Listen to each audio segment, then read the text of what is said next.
And in case you were wondering, we did have some casualties through this farm flip process. Yeah, that happened. What is up, guys? Technicals here, coming at you with part 2 of our Total Farm Teardown series. Now, in the last video, we went through and laid out my plan to put all my GPU mining rigs into these closed cases. These are Rosewell cases. They're about $100. You can get them for a little less if you get the stripped down version. The idea being that if we put the rigs inside the cases, we can move a ton of air over them and then trap that hot air that comes out of the exhaust and send it outside. When I was looking around on the internet, it seems to me that all large GPU mining operations employ this type of method. So I figure if it's good enough for them, they put a lot of money into research and development on that, it's good enough for me. Now, I was really light on videos this week because this whole process took me about 100 hours to do it. I'm absolutely positively exhausted. I pulled 2 24-hour days, and most other days was at least 18 hours.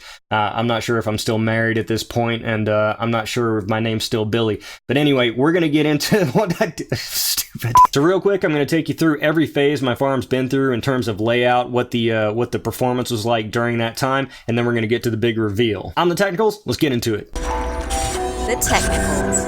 And this is how my farm looked in the very beginning when I had 95 GPUs. This is one of my first videos that I put out on the channel. I suspended them all from these wire racks vertically, everything with lots of space in between it so the air can get through. But I still got hot spots, and a lot of those cards, especially the blower cards, don't like it unless they're oriented in a certain direction because the heat will get trapped, it'll recirculate. And that was the problem that started to develop as the warmer temperatures moved in. And so not long ago, I decided to redo the farm and orient them all in a singular direction with some exhaust on the other side. The idea being where these fans are, that I blow the cool air in through the side of the room from the outside of the room over the rigs all point in the same direction to where they're exhausting towards these big exhaust manifolds. As you can see here, I put them all nice and neat right beside each other. The fans that exhaust primarily out of the faceplate, I orient those toward the exhaust. Nice, pretty rows, suspended when they need to be, but they're all pointing the same direction, but it still wasn't giving me enough. It still wasn't giving me the cooler temperatures I was seeking. Temperatures were going up outside, the ambient temperature in my warehouse, probably 90 degrees Fahrenheit or so,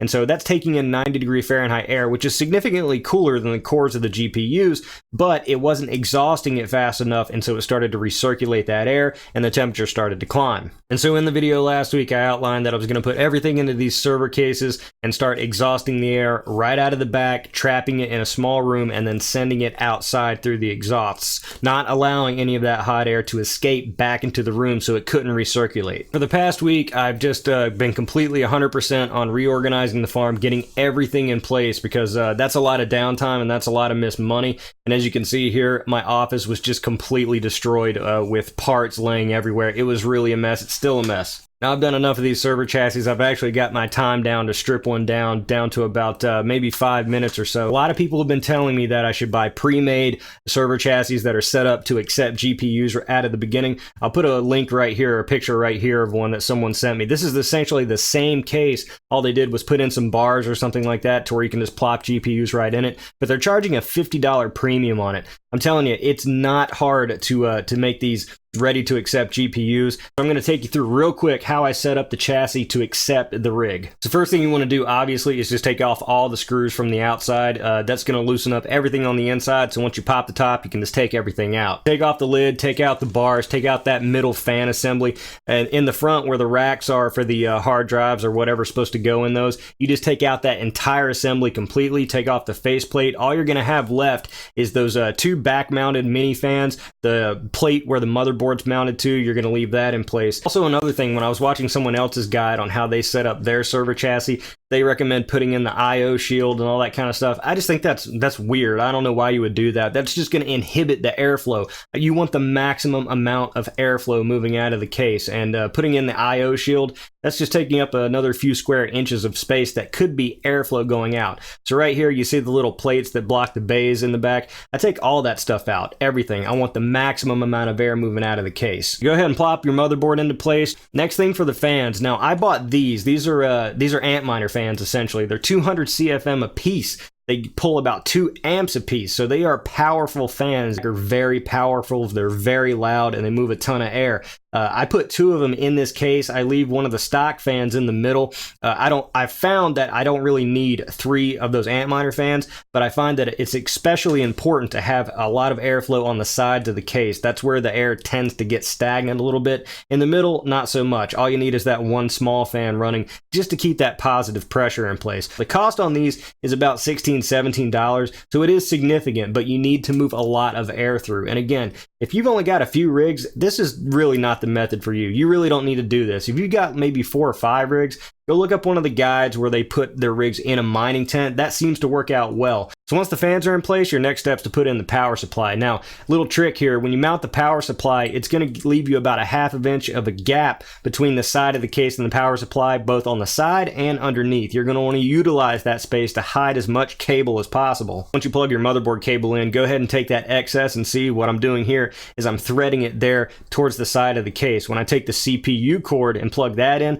what I'm going to do is I'm going to thread it all underneath the power supply as well. You want to put as much cable there as possible. So you could put your fan assembly in place, and what I do is I put the side handles on along with the ears to the server, and I use those screws to just kind of hold it in place. Now in my first prototype of this case, I just threw the faceplate away. I didn't use it, but I found that using the old method where I put the server power supply on top, that's just leaving a big gap there where hot air could come back through. And so what I decided to do is use the faceplate as a little shelf, and that's going to hold the server power supply in place. Next up, connecting all the fans. Now you're going to need Molex connectors for this.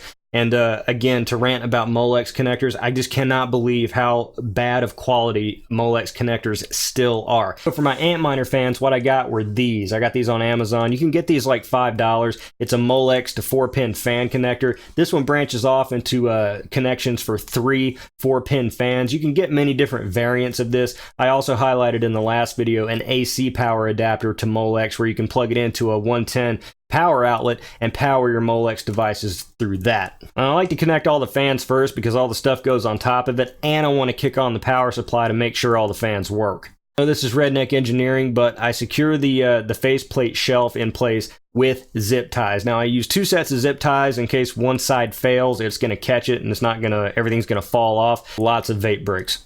For this case, I only have to drill 2 holes in this entire case. Before, I've seen a lot of guides and tutorials saying you got to drill holes all over the place for things. And that just depends on how proper you want to really make this. The only holes that I drill are for this support bar that the GPUs are going to attach to. I put it right up on the face where the fans are and put the faceplates of the cards right on it, unless it's a blower register type fan. So the fans are blowing cool, fresh air right onto the cards. And once you have the maximum amount of GPUs being powered by your ATX power supply and you start to use the ones on the server power supply, go ahead and connect those. And then what I do is I zip tie them together, and then I thread them through the gap in the faceplate out to where the server power supply will sit. So once you pop the lid on, all you have to do is put your breakout board on your server power supply, sit it on the little shelf, and connect all your connections together. What I usually do is zip tie them all together because I don't want anything touching the server power supply, because the outside of that thing gets pretty hot as well. And that's pretty much it. You have it in place. It's going to sit on the shelf. It's not the super most prettiest thing in the world, but again, are you going for something pretty or are you going for something useful? Now, I'm sure you could find a way to get the server power supply inside the case. The only problem I found with that is that if I have a power outage of some sort, I have to press that little button on the breakout board, and if the breakout board's inside the case, that's going to be a real nightmare trying to get in there and do it. So unless you have some kind of external switch or something like that to turn the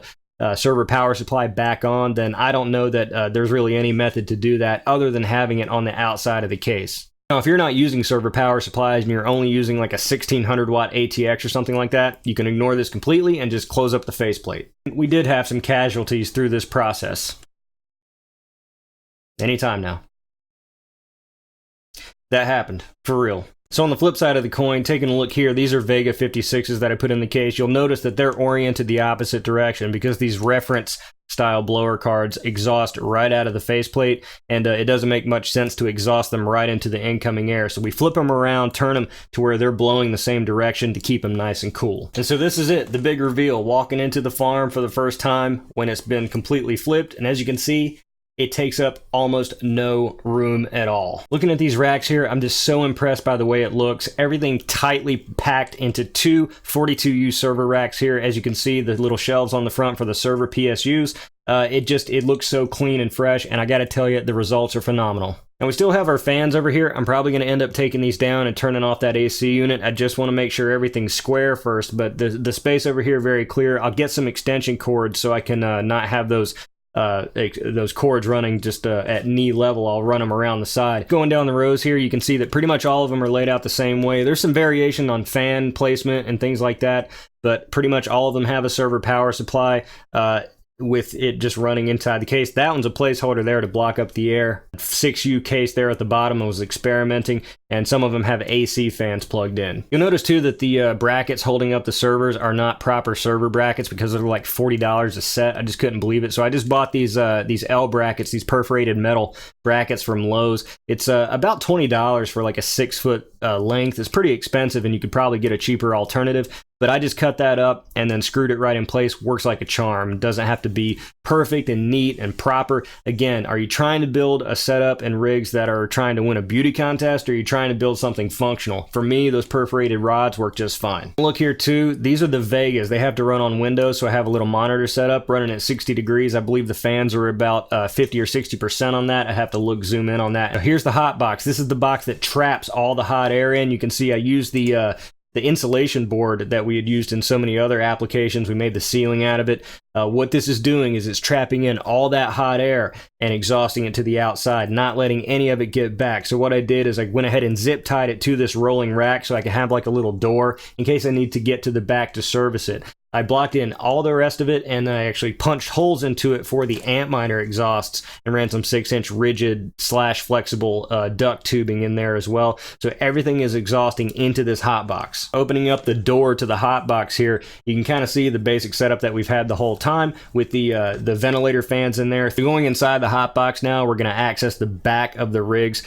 Taking a look over here to the right, you've got your power coming in. We've got 2 PDUs there. All our Ethernet's controlled through here, and you'll see that I attached fans to the back. These are the fans that I took out of the front. I just popped one on the back, zip tied it in just for that little extra bit of airflow. Got some gaps here, so what do we do when we're holding one camera in one hand and have one hand free? We put in this little slider spacer thing that we got with the portable AC units. And that blocks it up. Again, you want to, it's not airtight, okay? It's not going to ever be airtight, and I'm not going to trap every single molecule of air in this hot box, but if we can block off the majority of that air, it's going to help considerably. That's it. That's the new configuration. It takes up about a quarter of the space for the same amount of GPUs. Temperatures are hugely down. It's unbelievable. Here's my simple mining right here. These are the temperatures that I captured earlier today. Now, a lot of these rigs were running in like the 70, 80 degrees Celsius range. They are way down now. Now, given it is not 100 degrees Fahrenheit out today, it didn't matter when we were in our previous configuration. The temperatures were still like 75 plus on these rigs, and now it's way down. On top of that, the temperature outside the hot box in that room, it was like 88 I saw earlier today. The temperature inside that room was consistently over 100 degrees Fahrenheit, even with everything blowing in the same direction towards those exhaust fans. The temperature in the warehouse, the ambient temperature where the employees are, way down, hugely down. So this is working like a charm so far. Everything's stable. I could probably stand to turn up the clocks a little bit, but right now in this period for the next week or so, I just want to run it stable. I just want to make sure everything's okay. I want to tweak things. I want to put fans back in things, switch out some fans, get some better airflow on some rigs, because just to be honest, some of the rigs are still high temp, but when you look at them, you'll see that it's just 1 or 2 cards. So that tells me it's just an issue of airflow not getting to some part of the case. And so here's the back of the rigs again. You can see it's just beautiful. I love it. It's trapping all that hot air in there. There are some gaps, so some hot air is going to get out. But again, the name of the game here is trapping in the majority of that heat. If you can trap in the majority of it, keep that positive pressure in place, you're going to be able to exhaust it, or at the very least contain it to where it doesn't get out and doesn't recycle back into the rigs. A simple mining dashboard right now. It's currently almost 11 p.m. on July 7th, 2018. So the temperatures are way down because it's nighttime right now. I'm not sure exactly what the temperature is, but it's kind of a rainy day, overcast a little bit. So the temperatures are way down. And so I'm enjoying very low temperatures. Now, I did switch all the rigs over to Raven Coin earlier on Subscriber Pool just because, you know, I need to get back on Subscriber Pool. Throughout the week, I was all on Ethereum because I didn't know which rigs were coming up and down. I just removed all the overclocks, put them default on Ethereum. That way, if they do connect, then they're hashing on Ethereum at least, and not something that might be too intensive one way or the other. So I know what to expect with Ethereum, so I can just kind of leave it on there. So I switched everything back over to Raven. So you're going to see some rigs kind of creeping up on temperature at times. We're going to take a look at some of the rigs that do have a high temperature here. So like a 1060C, currently 74 degrees. That's pretty hot right now considering the time of day. But if you look, nearly all the cards are in the mid 60s. You just have that one card that's creeping up to 74C. That's probably a card on the end that's in front of the power supply, so the airflow just isn't incredible. And we can adjust that. We can move things around. We can add a better fan. We can just turn the power down on that one particular card. There's lots of options here, but just taking a look at it, I'm not going to completely blow it up and change everything around fundamentally just for that one card. We can address and spot check that as we see fit. I'm super happy with this. I think this method is the end-all be-all. It's just the best one. If you've got a lot of cards and you need a cooling solution, there is bar none no better solution than having them in closed cases with a ton of air moving through them. Again, if you've only got like 2-3 rigs or less or something like that, a tent works great, or you know, any of these other solutions that kind of traps it in so you can exhaust it out. But this is a lot of cards, and I don't have active AC. If they're in your house and you have active AC, you could probably just get away with open air frames or something like that. That's fine.